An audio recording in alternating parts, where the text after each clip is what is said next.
Today's video, I'm going to be going over some of the players in the upcoming 2024 NBA draft who I think could be potential targets for the Thunder.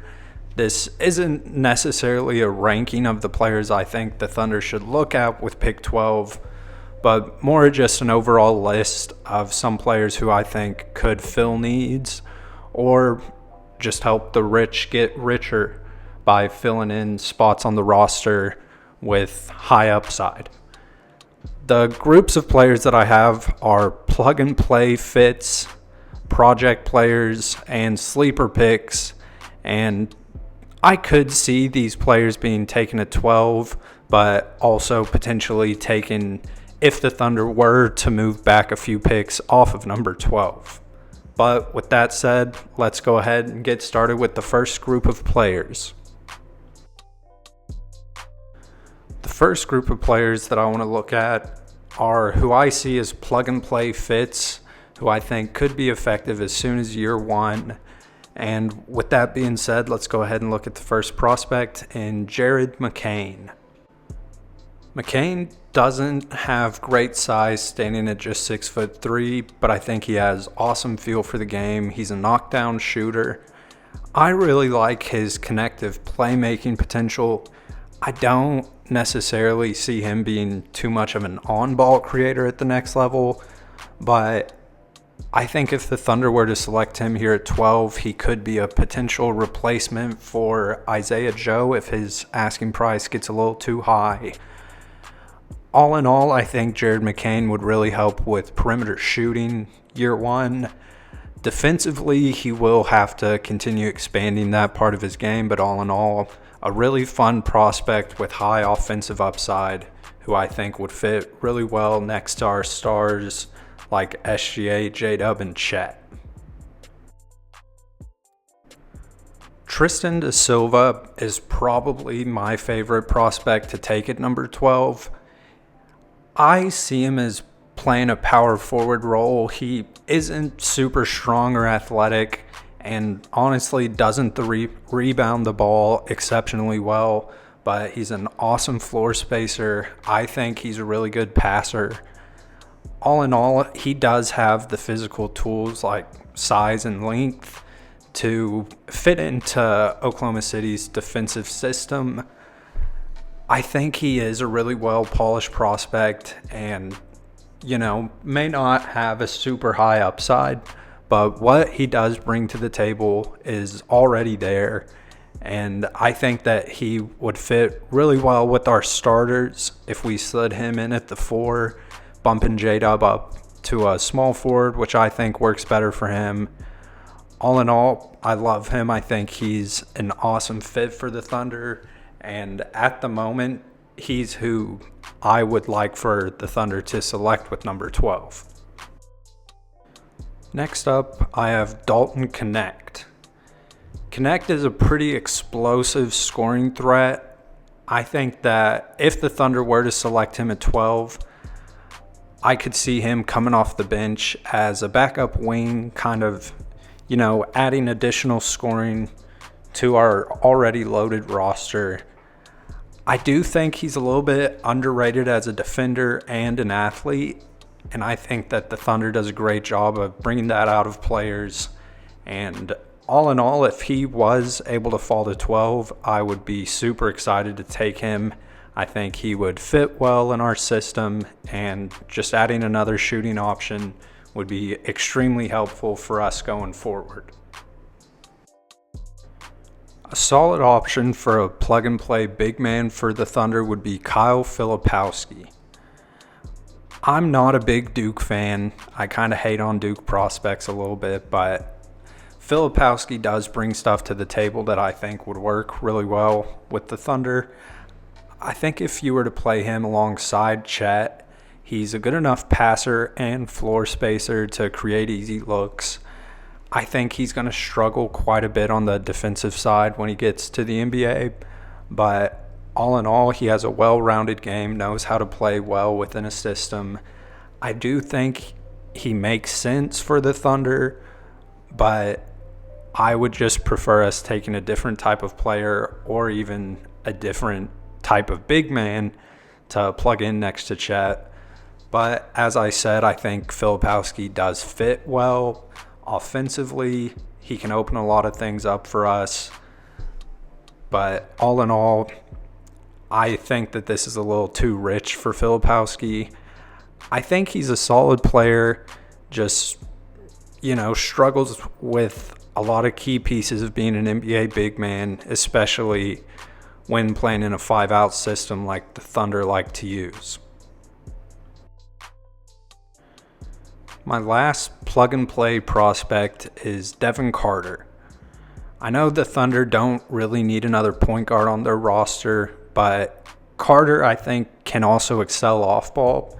He's maybe the best point of attack defender in this draft class, and also is a great rebounder, especially for his position and size.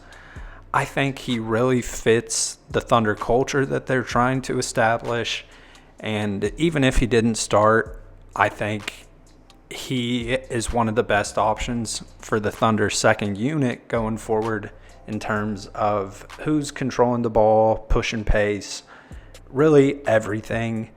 He's a decent shooter, but I think his form suggests that he can continue improving with that.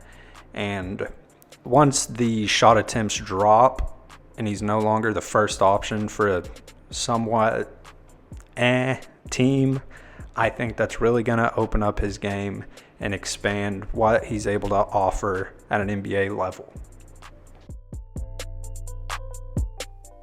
This next group of players is who I view as more of projects for the Thunder if they were to take them at 12. I only have 3 guys in this group, and recently all 3 of them have kind of been getting hyped up, but I do think that they're a little bit more raw than what they get credit for. But regardless, I think that they could potentially be great picks to get at number 12. Cody Williams has definitely been on the radar of Thunder fans, really just because he's J-Dub's younger brother, but he's a 6'8" wing with pretty good guard skills. He is really raw, I think really just with his overall game, but he's shown flashes throughout the season, especially before his injury, that I have absolutely loved. I think he's a really awesome shooter at this point in his career and definitely still has a lot of room to grow, but defensively it's kind of meh at times. He has shown flashes throughout the year of how well he can move his feet and just in general stay in front of opponents, but all in all I think he does have quite a ways to go. But regardless, even if he wasn't J-Dub's brother, I would be super excited to get a player like this on the Thunder roster. Tijon Salon is a really strong and athletic forward whose highlight tapes, admittedly, it does look like a top 10 pick, but I think he's a lot more unpolished than most people realize. I do think that if you go back and watch some of the full game tape of his, it's easier to see a lot of the aspects of his game he needs to improve.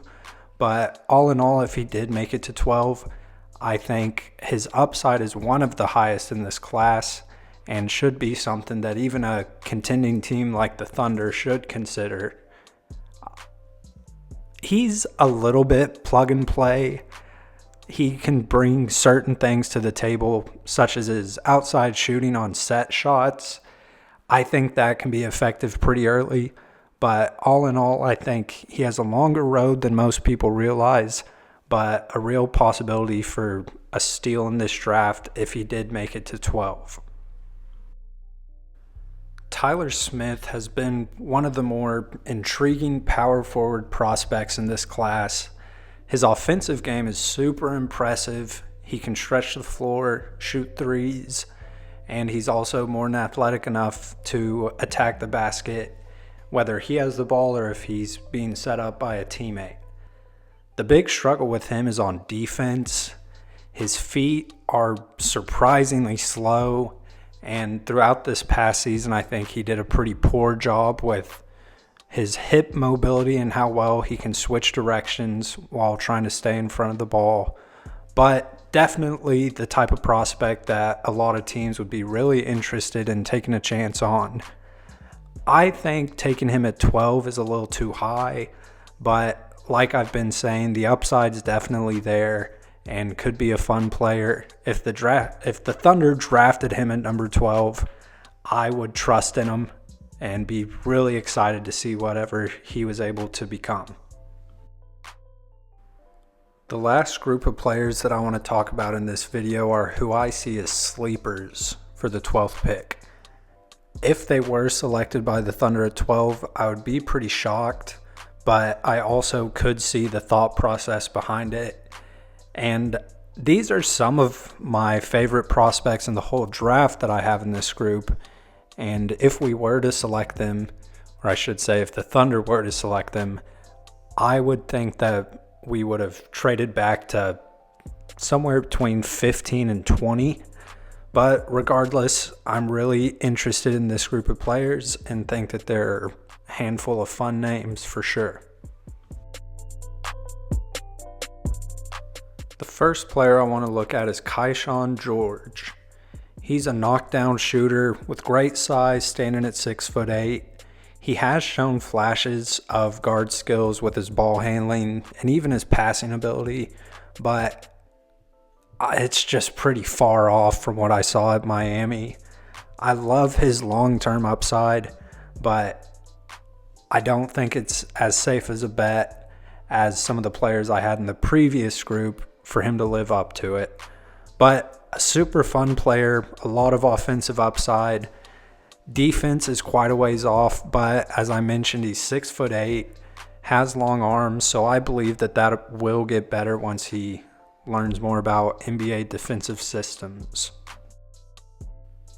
Pacome Daddier is one of my favorite international prospects in this class.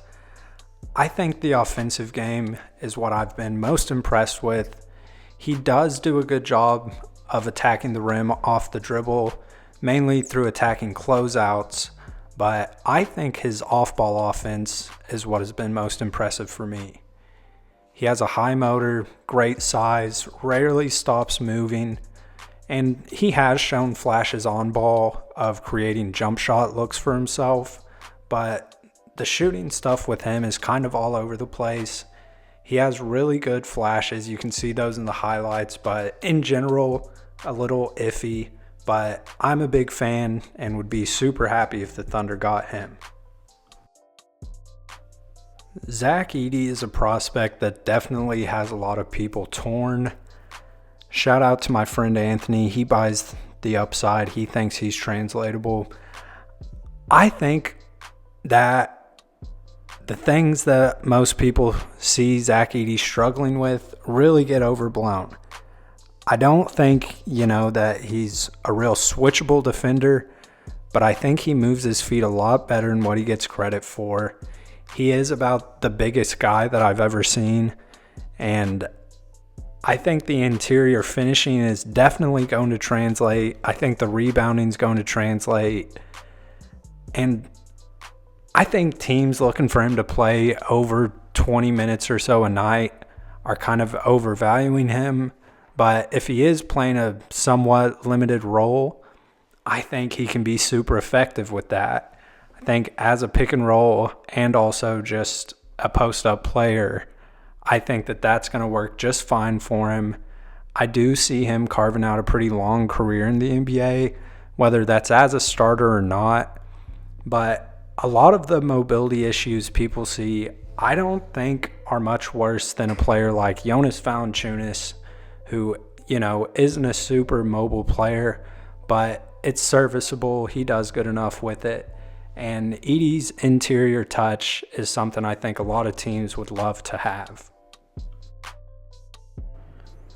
Khalil Ware is a stretch 5 lob threat who I think can be pretty effective in limited rotational minutes as early as his rookie year, but his upside has to be really intriguing for most NBA teams. We've seen over the past few seasons how lob threats and overall athletic big men can make immediate impacts, and I think Khalil Ware is going to be the next in line for that mold. He will definitely need to add some strength, primarily on defense with bigger bodied NBA centers.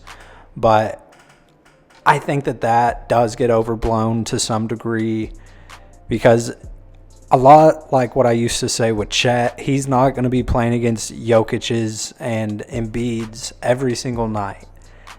And even if he did, nobody can guard those big body, physical, gifted centers like Jokic or Embiid. But Ware is a very fun prospect. I was a big fan of his going back to last season. And I do buy the upside and would love for the Thunder to get him, even if it was trading back a couple of spots. But all in all, I'm a fan. The last player I wanted to talk about is Deron Holmes. I'm a big fan of Holmes. He really can do a little bit of everything. He has good strength, good athleticism, is a somewhat switchable defender. He has super long arms, and that really helps him to challenge jump shooters as well as opponents driving to the rim. He's a good passer out of the post, but I don't know just how much playmaking he's going to be asked to do. But, in situations where he is doubled on the post, I believe in the ability to find open shooters or cutters. And he did have a lot of defensive, I wouldn't say mistakes. They were more of learning moments for him throughout his time at Dayton. But I do think he has improved. Still has a little ways to go, but he has quick feet, is a real mobile big man. And I think that's something that is going to improve pretty quickly and should be able to carve out minutes for himself regardless of where he ends up, and be a somewhat effective backup big as early as his rookie year. Well, that's going to wrap it up. If you want more in-depth breakdowns on any of these prospects, be sure to check out our website. I will have a link in the description below, and be sure to like, follow, and subscribe. This is Jace. Thanks for watching Plus Basketball.